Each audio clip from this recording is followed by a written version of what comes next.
The president reacted quite angrily over the weekend to a Washington Post reporter's tweet about crowd size that was quickly deleted.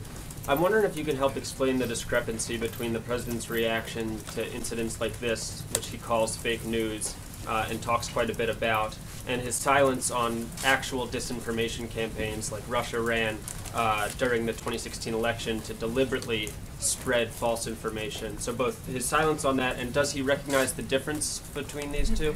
Difference, look, the president's simply calling out a very direct and false accusation lodged against him. There was nothing more than an individual trying to put their bias into their reporting, and something that frankly has gotten a little bit out of control. We've seen it time and time again over the last couple of weeks. A number of outlets have had to retract and change and rewrite and make editor's notes to a number of different stories, some of them with major impacts, including moving markets. This is a big problem, and we think it's something that should be taken seriously.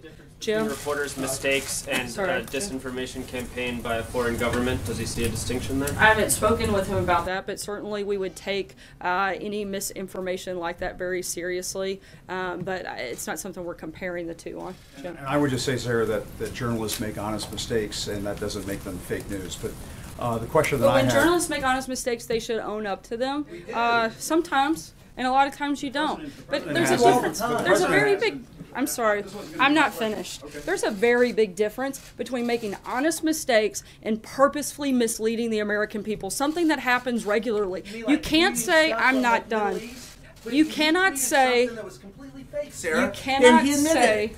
that it's an honest mistake when you're purposely putting out information that you know to be false, or when you're taking information that hasn't been validated, that hasn't been offered any credibility, and that has been continually denied by a number of people, including people with direct knowledge of an instance. This is something that...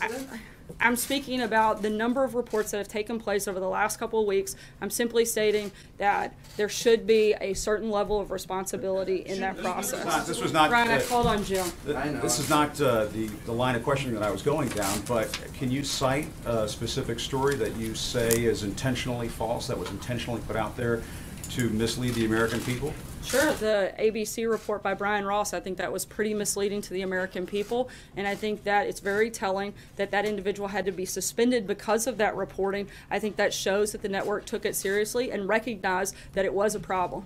Sarah, Jim? if I may, though, I was going to ask a question about something Well, else. you used it on something else. Sarah, Jim? if I may...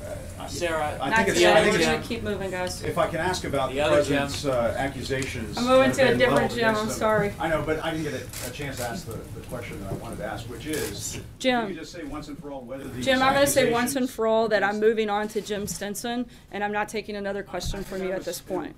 Sarah, a question about investment to your attacks on investment taxes. If that's okay. I would like to ask the question that I had about these accusations of misconduct against the president. You said that he's denied them. Can you say whether or not they are false? I'm not That's going all to I'm respond asking. to another question. You're not Go gonna... ahead, Jim.